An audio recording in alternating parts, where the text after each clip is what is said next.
Bowl MVP, Von Miller is here. I have to interrupt you. I apologize. Listen, every day is a blessing for me because I get to do the only thing I ever wanted to do. But sitting on set right here with, you could argue, in the last 20 years, defensive players who have won a Super Bowl for their team, it might just be two guys individually, and they're both right here. Von won a Super Bowl MVP. Flattery will get you everywhere. You are my Can I tell you what I was going to say?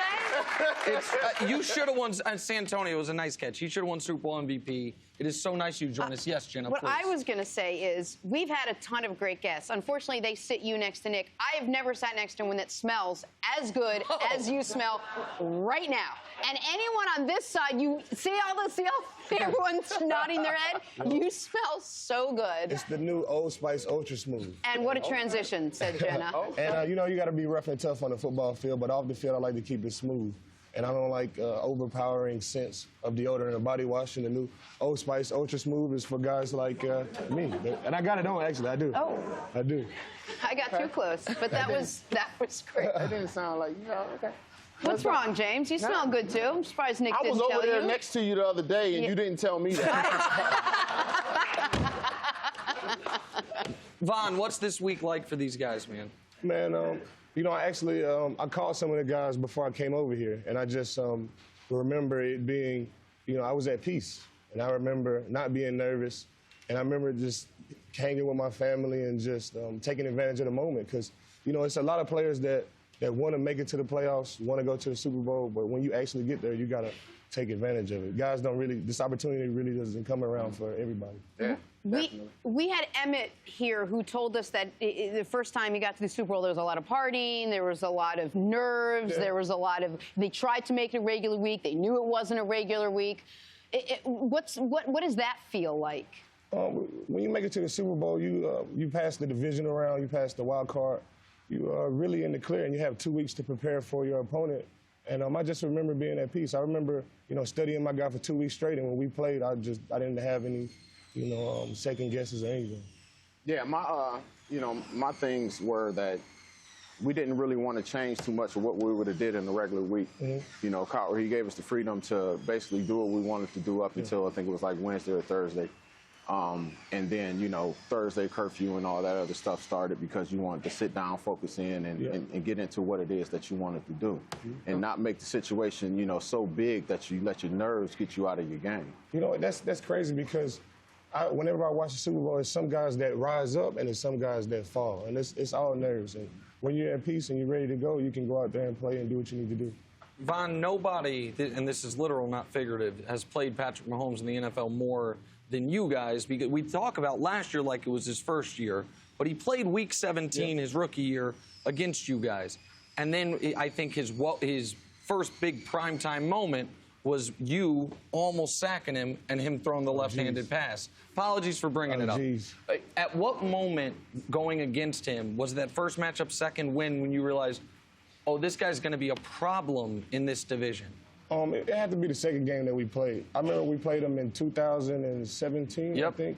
And they took Alex Smith out for a little bit and they let Patrick play. And, you know, I was like, you know, he's good, but I was like, man, he hasn't really done it. The second time that we played him, I was like, yeah, he's lights out. He's one of the best quarterbacks in the league. He can make all the throws. He can run. He can pass. You know, he's calm, he's collected out there, and that's all you really need. I want to ask you a question. I believe that Bosa has the potential to destroy the Chiefs' game plan. What do you think? I like Nick Bosa versus the Chiefs. You know, he's a rough and tough, you know, a defensive lineman. They got they have five defensive guys that would take it in the first round. And, you know, going against the Chiefs' offensive line, they got a good offensive line, but I'm going with the 49ers. Just go. He thinks Eric Fisher's going to get crushed in this game. You've gone against Eric Fisher dozens of times. Your thoughts? I'm not as strong as Nick Bosa. You know, and Nick Bosa he's going to bring the power, and that's Eric Fisher's weakness. Oh, okay. The power rush. I wouldn't say it's his weakness, but that's what he struggles with. That's called a weakness. It's okay. You know, they make it to the Super Bowl. You know, these guys, they don't have too many weaknesses. Is there a matchup you're looking forward to?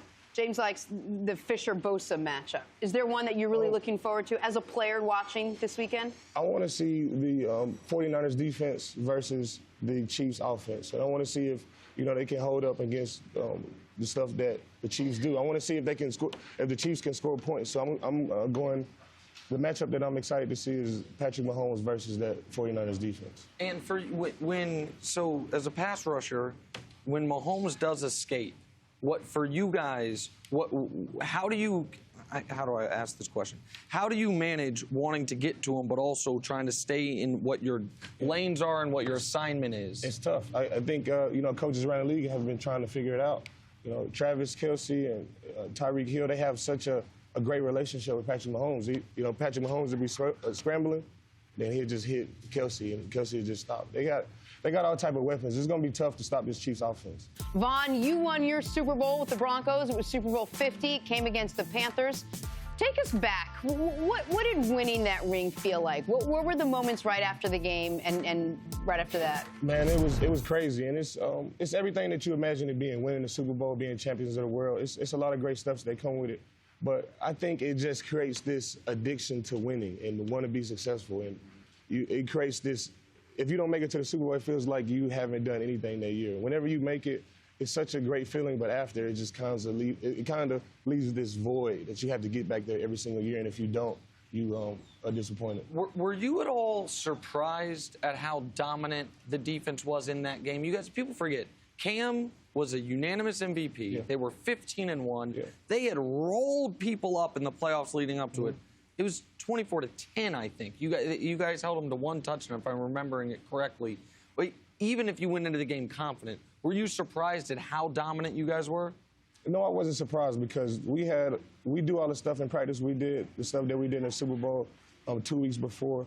Like I said before, I just felt confident in our defense and all our playmakers. And I felt like whenever you're playing for somebody else, we had three guys that we were playing for: DeMarcus, Peyton, and Coach Phillips. And whenever you're playing for somebody else, it takes you to another level. And I just remember not being nervous, and it was all good to go. Hey, that play right there, where they showed where the ball hit the ground and Cam didn't dive for it. What did you think of that? I was thinking that Cam, your mind is going all over the place. And I don't think Cam wanted to get down there and get hurt because he thought his offensive lineman was going to get the ball and they had another shot to, go score or create another play. But it's the Super Bowl. It's the Super Bowl. Right? You can't really, put yourself in jeopardy, though.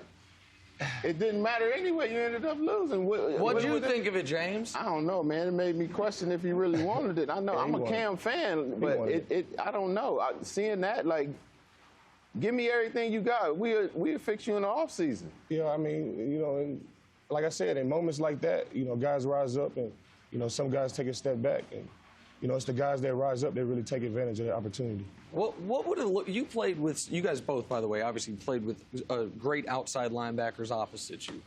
You played, DeMarcus Ware was there at the end. Yep. Lawrence Timmons with you. Do I have it right? No. Lamar Woodley. Lamar Woodley. My apologies. I knew I had it wrong. That's why when I said it. What would it look like you two? Left outside, right outside. I thought we had a chance when he came to the facility. I was like, hey, what's going on? We'll get James. Whenever you're playing with an experienced guy, I try to pick their mind. I try to see what made them great. James is a great player. He's been a great player for a long time, and I would just pick his mind and see what in his game that I can put in my game. Making me feel old, though. Yeah. Making me feel old. It would have been a great experience, though. I mean, honestly, to have someone, like you said, I had Lamar Woodley, and that was a great tandem. To be with another guy that is, extremely talented at his position, MVP. That would have been something special. Vaughn, you said you're spending your offseason getting back to basics. I got to ask what that means. I just last offseason, I didn't really get a chance to train how I wanted to train. I made time to train at like 5 a.m. and I made time to cut out all of my obligations and train, but I didn't have time to go to San Francisco and really get on the stairs and the sand hills, and I feel like that's what makes me me, is to get off the first 5 steps. And, really running the sand and the stairs, it really helps you with that. And I wanted to get back to the basics. Well, nice. Real quick before you go, how important is the Hall of Fame to you? I feel like it's important that everybody that steps in the game, you want to be remembered. You want to be remembered. Do you think you've already done enough? No, I haven't done enough. I feel like another Super Bowl and another Super Bowl MVP with a Defensive Player of the Year. Well, just that. That'd be good. That's it. Okay. That'd lock it in. That would lock it in. Come on, stop playing. You're close already. As a Chiefs fan, you feel free to retire whenever you want, but whenever you do, you've done enough. You're a Hall of Famer. There's no question. You look at it. And you've been arguably the best at what you do for a decade. You're a Hall of Famer already. You know, complacency kills, and I never want to get complacent. I try to teach the young guys that all the time, and you know, it's still a lot that we can do. I still got a lot out there that I can get. Thanks for watching. Subscribe here to get the latest from the show. Also, be sure to check out more of the best clips from First Things First, or go watch a few segments from our other shows on FS1.